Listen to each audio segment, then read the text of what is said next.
오늘은 요한복음 21장, 예수님께서 돌아가시고 이제 마지막으로 제자를 만나는 장면에 대한 묵상 이야기를 하겠습니다. 편의상 4개의 장면으로 갈릴리 바닷가에서 이제 고기를 잡는 제자들 이야기, 그리고 이제 예수님인지를 알고 이렇게 제자들과 예수들이 만나는 장면, 그 다음에 이제 베드로와 예수의 대화, 그 다음에 이제 마지막으로 이제 사도 요한까지 포함해서 또 그 베드로와 예수님께서 대화를 하면서 마무리하는 장면, 이렇게 4수로 나눠봤습니다. 먼저 첫 번째 장면에서 그 배경이 이제 갈릴리가 배경인 이유가 조금 묵상의 대상이 될 수 있을 것 같아요.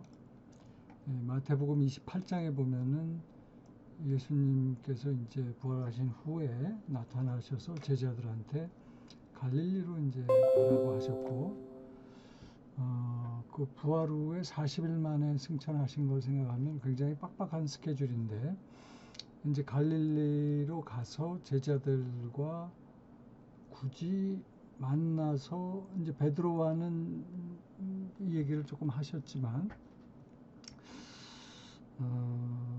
그것이 갈릴리로 가라고 지시했던 이유라고 해석하기에는 조금 약하죠. 그래서 이제 저 나름대로는 묵상하면서 갈릴리는 예수께서 자라고 사역했던 곳이고, 그렇지만 이제 요한복음 1장에 보면 나다니엘이 나사렛에서 무슨 선한 것이 나겠냐고 이 갈릴리에 있는 나사렛이잖아요. 그래서 하여튼 갈릴리는 그런 식으로 당시에 대접을 못 받던 장소였다. 뭐 그렇게 보면은 그리스도인의 그 낮은 예수님이 이 낮은 곳에서 섬겼던 것처럼 그리스도인들도 이 낮은 곳에서 섬겨야 함을 강조하기 위한 그런 설정은 아니었는지, 그런 생각을 해봤고요. 그 다음에 이제 지금 여기 갈릴리 바닷가에서 만나는 장면까지 포함해서 모두 3번 제자들에게 이제 나타나는데요. 처음 2번은 안식 후 첫날 예루살렘에서 이제 그 제자들과 부활 후에 만나게 되죠. 이제 다락방에서 평강이 있으라 하면서 이제 예수가 등장해서 이제 성령을 받으라는 말씀도 하시고, 그 다음에 이제 그 이후에 8일째 되는 날에 이제 도마에게 이제 또 얘기해 주는 장면이 있고, 그 다음에 이제 이 장면이 제자들과의 이제 3번째 만남이죠. 그런데 여기 보면은 시몬 베드로가 이제 제자들 중에 형격인데, 물고기를 잡으러 나는 가노라 하고선 떠나니까 이제 제자들이 또 같이 가겠다고 나섭니다. 물론 이 중에 이제 어부 출신도 있고 어부가 아닌 제자들도 있고, 이때 그 제자들 마음은 그 방향감을 상실한 그런 디스오리엔테이션 된 그런 마음이었을 것이다. 이제 갑자기 예수가 잡혀가서 바로 이제 처형이 되고 3년 반 동안 제자들과 이렇게 같이 생활을 하다가 아마 그런 일을 닥치면은 비록 예수께서 부활하신 줄은 알게 되었지만, 그럼에도 여전히 자기들이 이제 어떻게 해야 하는지를 모르고 이 방향 상실감의 고통을 좀 받았을 것 같아요. 그래서 그런 어떤 것들이 제자들 마음속에 있었을 것 같고요. 그 다음에 이제 이 갈릴리에서 이제 물고기를 잡는 장면은 누가복음 5장에서 예수께서 이제 베드로를 포함해서 몇몇 제자들을 소위 그 스카우트하는 장면과 세팅이 좀 비슷합니다. 근데 이제 비슷한 점 중에 또 하나가 이제 그 밤새 고기를 못 잡았는데 예수님이 이제 한마디 해서 그 말대로 했더니 또 고기가 많이 잡혔다는 것도 비슷하고. 근데 왜 이런 그 마지막 만남, 중요한 만남이었고 또 처음 제자들을 스카우트하는 그런 세팅이 이렇게 갈릴리 바닷가에서 물고기를 잡는 세팅이었을까? 근데 이제 제자들을 누가복음 5장에 보면은 물고기 잡는 어부가 아니라 사람 낚는 그 이야기를 하잖아요. 물고기는 난태생으로 이제 부정한 구약에서는 부정한 동물이었고 사람도 어떤 의미에서는 그 난태생이죠. 아래에 있다가 우리가 태어나니까. 근데 거듭나야 살 수 있고 낚여야 살 수 있다는 점에서는 이게 좀 통하는 이야기가 아닌가 하는 생각도 좀 들었습니다. 그 다음에 이제 두 번째 장면에 보면은 요한이 이제 먼저 알아채죠. 주님이시다 하니까 이제 베드로가 바다로 뛰어드는데 요한은 그러면은 주님인지를 어떻게 알았을까? 이 누가복음 5장에 그 예수님이 갈릴리 바닷가에서 비슷한 상황을 지금 연출되고 있고 그런 경험으로 인해서 요한은 금방 알아차렸다. 그런 의미에서 우리도 이렇게 주님과의 경험을 만들 필요가 있고 그래야지만 그 영적으로 주님과의 만남에 민감해져 있으면 그런 경험이 있을 경우 금방 또 알아차릴 수 있다. 좀 중요한 얘기를 여기서 할 수 있을 것 같고요. 베드로가 주님인지를 알고 바다로 바로 뛰어들죠. 생각도 안 하고. 이거는 마음속에 무엇인가 있었다는 이야기고 어느 순간에 그런 계기가 만들어지면 생각할 시간 없이 그냥 바로 즉각적으로 몸이 반응한다. 그러면은 베드로 마음속에 무엇이 있었을까?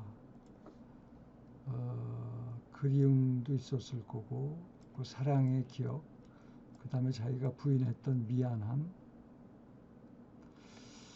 그런 여러 가지들이 복합적으로 있었지만 3년 반 동안 같이 있으면서 그 사랑의 기억 같은 게 굉장히 컸을 것 같아요. 그래서 다시 나타나신 주님께 그냥 몸이 먼저 반응을 하면서 그 마음속에 있었던 그런 것들이 이렇게 나타났다라고 보여지고 물론 해결하지 못한 무엇도 있었겠죠. 그 다음에 이제 그 베드로가 세 번 부인할 때도 이제 숯불이 있었고 여기도 숯불이 등장합니다. 이것도 사도 요한이 아주 그거를 이렇게 딱 대조를 시키면서 딱 두 군데 등장을 한다고 그래요. 그 부인할 때 그 장면의 숯불과 그리고 여기 이제 마지막으로 베드로와 만나는 장면에서의 숯불. 이것도 좀 묵상의 대상이 될 것 같습니다. 숯불 데자뷰라고 할까요? 그 다음에 이제 예수님께서 육지에 올라와 보니 숯불이 있고 그 위에 생선과 떡이 있다고 그래요. 지금 배경은 갈릴리 바닷가인데 이런 장면이 또 오병이어를 연상시키죠. 오병이어의 데자뷰다. 굳이 조금 뭐 오바인지는 모르겠지만 이게 지금 잡았던 생선은 아니고요. 이미 잡았던 생선은 그 다음에 또 가져오라고 하시거든요. 이미 숯불 위에 생선과 떡이 있다는 얘기는 우리 그 생명의 양식은 예수께서 미리 준비하셨다는 의미일 수도 있을 것 같은 생각을 했습니다. 왜냐하면 오병이어가 이제 그런 말씀이시니까. 그 다음에 이제 생선이 153마리였죠. 그 베드로 보고 이제 잡은 생선을 가져오라고 하니까 베드로가 또 가서 가져오죠. 근데 이게 굉장히 생생했던 것 같아요. 이 요한복음을 쓸 때 사도 요한은 이미 60년이 이 사건 이후 60년이 지나서인데 그 생선 개수를 기억하고 있었고, 그리고 내용을 자세히 보면은 이 생선을 가져오라고 시키기는 하지만 이거를 먹었다는 이야기는 없습니다. 그런데 이제 이거를 사도 요한은 그 153마리라고 기억을 하는 거죠. 그리고 이제 누가복음 5장에서는 그물이 찢어졌는데 여기서는 찢어지지 않았어요. 또 어떤 그 해석에 의하면 이 153마리의 의미가 당시 생선의 총 개수가 153종류였다고 합니다. 그래서 이게 마치 사람 낚는 어부처럼 모든 물고기를 이렇게 상징적으로 낚는 그런 표현이라는 해석도 있더라고요.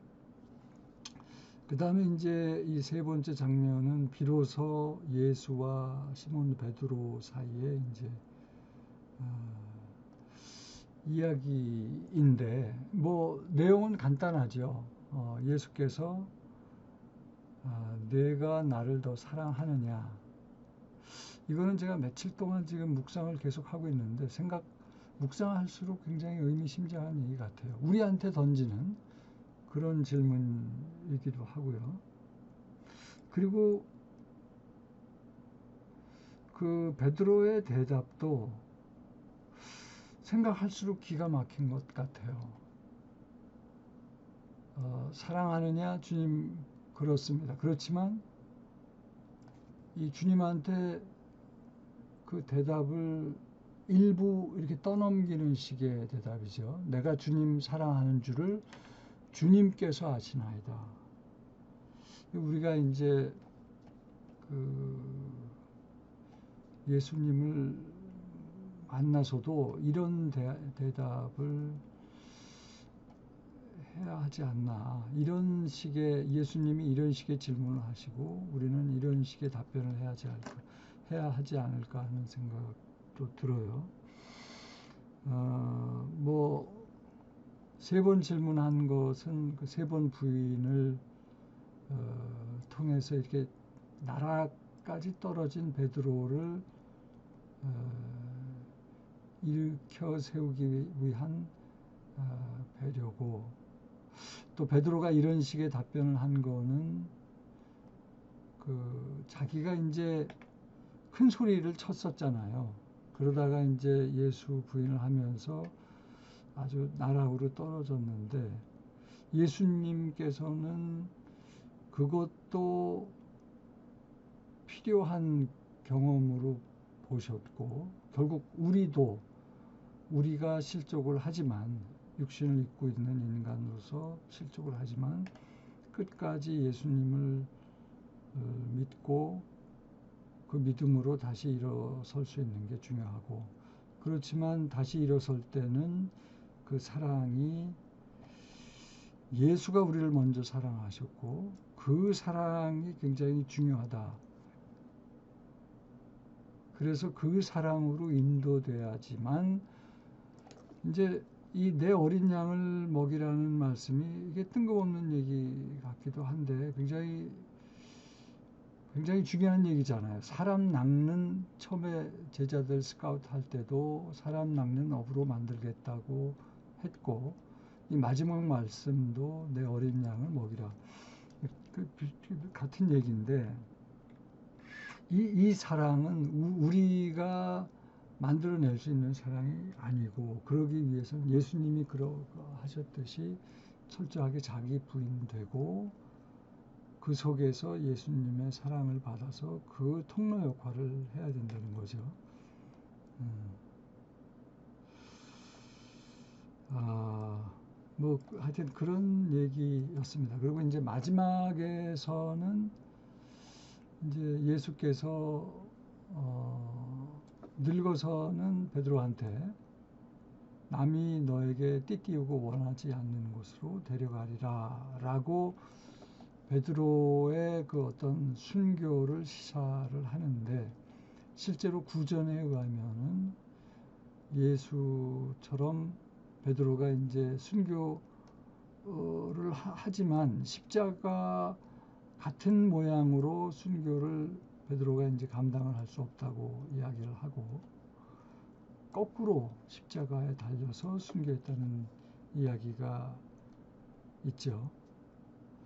그러면은 이렇게 자기 생각이 강했고, 그리고 어떻게 보면 좀 천방지축이었던 베드로도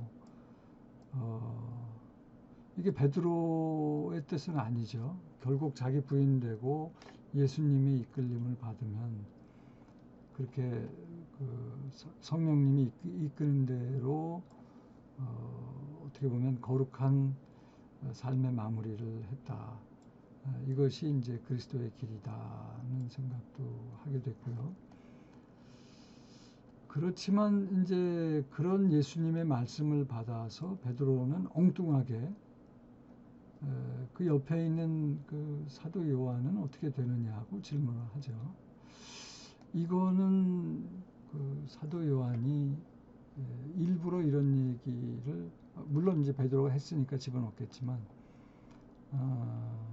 그만큼 베드로를 포함해서 우리 인간은 참 그 어떤 한계성을 극복하기가 어렵다.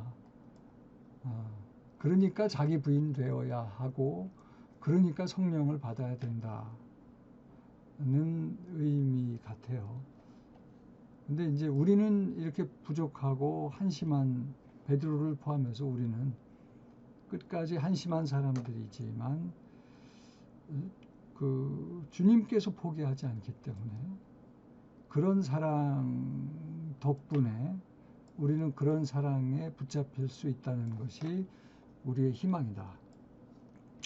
그리고 이제 이런 그 요한복음 21장의 그 중요한 그 임플리케이션이 이 소명이라는 거죠. 소명. 우리가 실족한 곳에서 주님의 사랑으로 다시 일어날 수 있으면 바로 그 자리가 우리의 소명, 우리를 부르는 자리가 될 수 있는 것 같아요.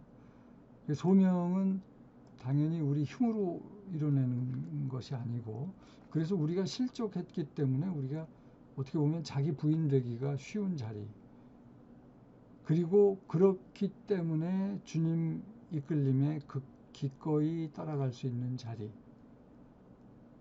그리고 그분의 사랑을 우리가 통로되어서 이렇게 드러나게 할 수 있는 자리가 될 수 있는 것 같습니다.